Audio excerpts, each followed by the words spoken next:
Kitchenatics, good morning from Sweden. Good morning po dito at malamig na panahon. Ngayon ay gumawa ako ng Marikina Everlasting kasi kami po ay taga Marikina. So, gusto kong i-share sa inyo ang ating mga recipe. So, umpisahan na po natin at napakasarap ito. Gayahin nyo, napakasarap. So, para lagi pong updated sa ating mga recipe, ay mag-subscribe sa aking channel para kayo ay laging updated. Ito po ang ating mga ingredients para sa ating everlasting ng Marikina. So, meron tayo dito ang giniling, garlic, and onion. Meron tayong bell pepper, red and green. Tapos yung ating carrots. Tapos meron din tayong hotdog. Yung kulay ng hotdog ko, brown siya. Yung skin niya. So, okay lang na red. Dito kasi hindi siya gumagamit ng food color, yung may kulay na balat. Meron din akong cheese.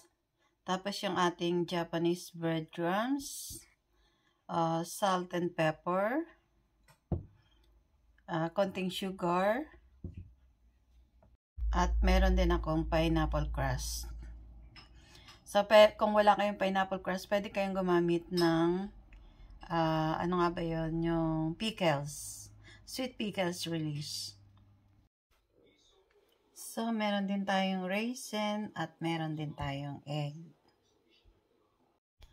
At gumamit din ako ng tomato sauce at saka ng tomato paste.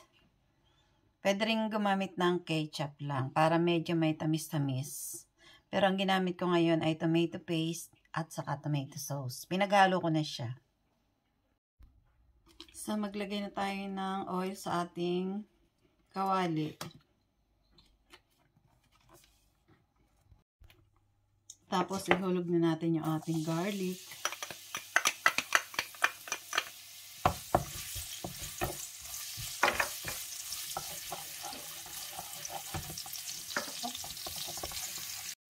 So, medyo aromatic na yung ating garlic. Nagba-brown na siya.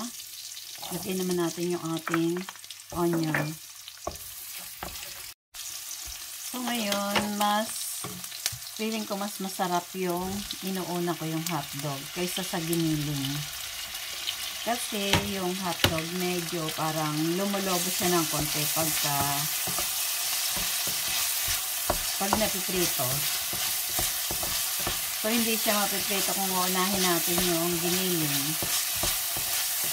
Kahit sa paggawa ko ng spaghetti, ganun din ako gumawa. Inuuna ko iprito yung ating hotdog. Tapos parang lumalobo siya ng konti.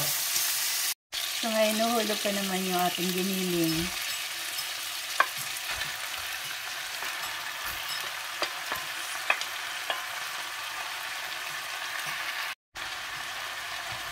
Halo-haloin din natin.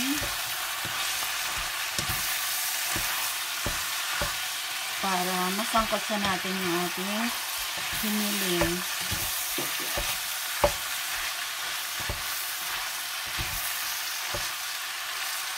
Kailangan yung giniling natin medyo marami yung fat para siya magmantika. Ito yung sa amin, 20% lang yung fat niya. 80% ay yung laman. So, maglalagay na tayo ng salt and pepper. Yan, pinagsama ko na yung salt and pepper natin.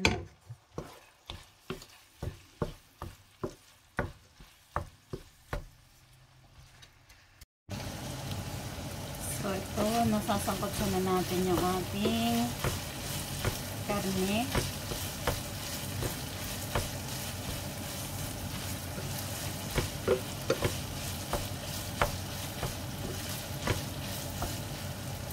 So, ilalagay ko naman yung carrots. Kasi medyo matigas yung carrots natin, kaya mauna natin siyang ilagay.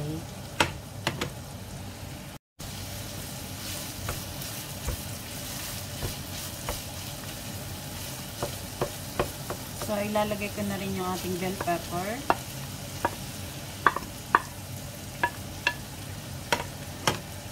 dapat po inilagay ko na rin yung tomato sauce, yung medyo napiprito-prito para mas masarap. Kaso yung kasama kong kakain, bawal sa kanya yung tomato sauce, kaya ang niluto ko muna ay itong mga gulay. Ibabawas ko na lang siya mamaya pagluto na lahat ng ingredients.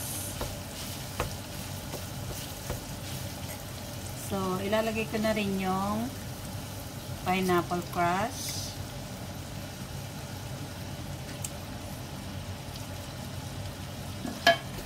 Para matuyo yung sabaw niya.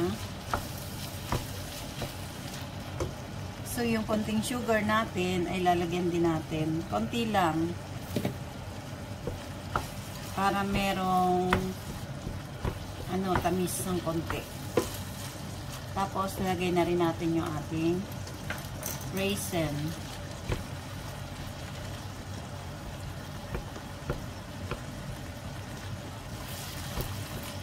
Para maluto na yung raisin natin.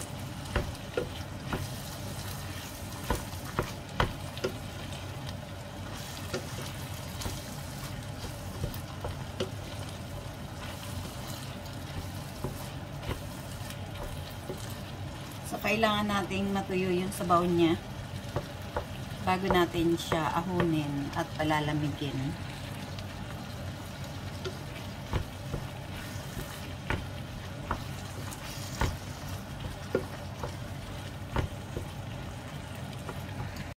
So, ngayon magsisave ako ng konti bago tayo maglagay ng ating tomato sauce. So, ito ilalagay na natin yung tomato sauce natin. Tomato sauce o tomato ketchup at saka tomato paste. Pinagsama ko na po yan. Kailangan maprito natin ng konti.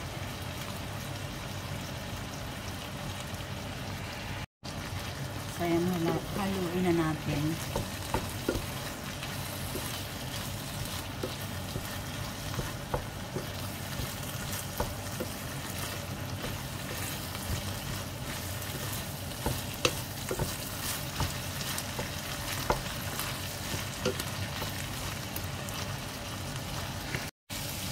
So, ito, okay na.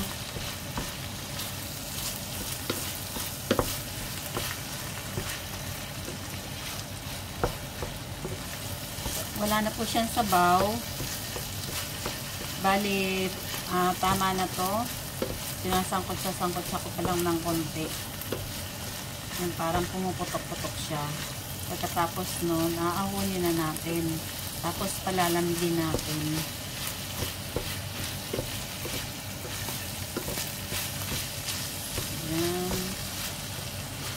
Okay na siya. So, ngayon, totally cool down na yung ating giniling. Ilalagay naman natin yung ating cheese. Lahat na ng ingredients na hindi natin na ilagay, ilalagay na natin. Ito yung breadcrumbs. Tapos yung egg.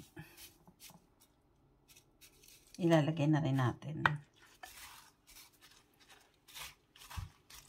Pwedeng scramble nyo muna bago gawin. Ako tinamad na. Pwede namang hindi. Oh, ayan. Kasi maghahalo din naman siya.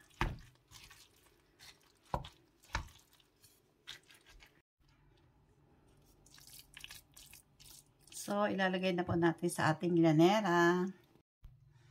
So, ngayon, meron akong ditong parchment paper. Maganda pong klase yung parchment paper namin. Ito yung mga pang-baking namin ginagawa. Kaya kahit hindi siya lagyan ng oil, okay na siya. Pero kung may dahon kayo, mas mainam. Kasi para yung lasa ng dahon na parang na anuhan din natin, nalalasahan din natin. So ito po, nag-arrange na tayo ng hotdog at saka yung bell pepper natin. Tapos, lalagyan din natin ng egg. Yan. Lagyan natin ng egg.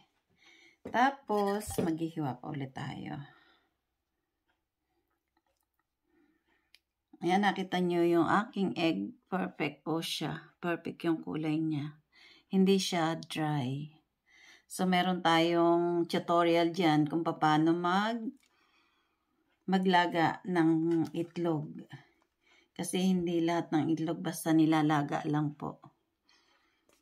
Kasi pagka overcook siya, makikita nyo dun sa gilid niya, nangingitim. Pero yung ganito, yung ganitong laga na tinuro ko sa YouTube, yan o, medyo ano siya, nag-o-orange siya, ayan o. Yan, yan yung perfect, hindi yung nangingitim yung gilid. Kasi nung nasa restaurant kami, pag nangitim ang gilid, itatapon na namin yun. So, sayang. Kasi pag nakaligtaan mo yung timer, ma-overcook. So, ngayon, maglalagay naman tayo ng ating giniling sa ating llanera. Ito pong ilalagay ko ay wala sa recipe. Ito ay Parmesan cheese. So, optional lang siya. Gusto ko lang siya may lasa ng Parmesan. Pero kung may, may extrang pera para sa Parmesan, pwede naman. Masarap kasi ang lasa ng Parmesan. So, ilalagay ko lang yan dito sa ibabaw. So, yan.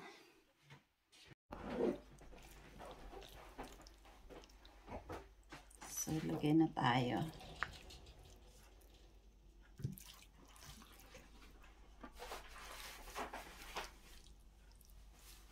Kailangan siksikin natin.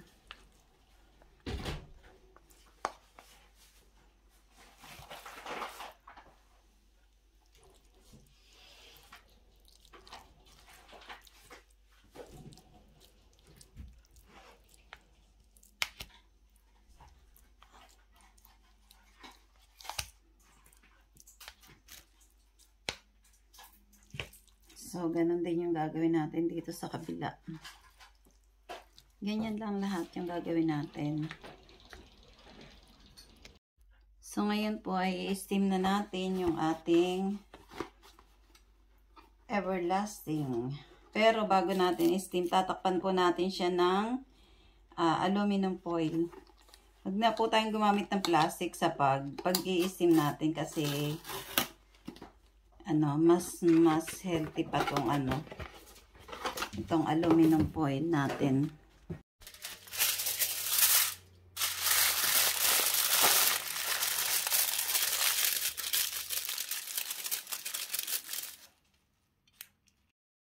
So, ngayon, i-steam na natin siya. Mga 30 minutes lang. Luto na yan. Maliit lang yung steamer ko. Kaya 3 na yung kasya siya. So, ayan po. I-steam muna natin siya. So, ito na yung ating tawag dito, everlasting ng Marikina. So, luto na siya. Pero, hindi ko siya titikman kasi ito yung kumbaga yung parang yung potluck. Kasi meron kaming Halloween party. So, ito yung aking pangdala na pagkain. Pero meron ako dito na teka, ko muna siya. Itaob ko muna. So, ayan. Ito yung ating everlasting. Ang ganda po. Ang ganda. Pwede kayong gumamit ng ham na pwede nyong gadgadin. So, ito naman na isa. Ito yung tinikman ko. Ito yung sa asawa ko. Tumikim na rin siya. Masarap po. Ito yung walang cheese.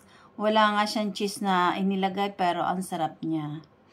Yung egg lang yung meron siya. Wala rin siyang tawag dito. Yung tomato sauce, wala. Kasi bawal din sa kanya. Bawal lang sa kanya ang cheese. So, ito, napakasarap din po.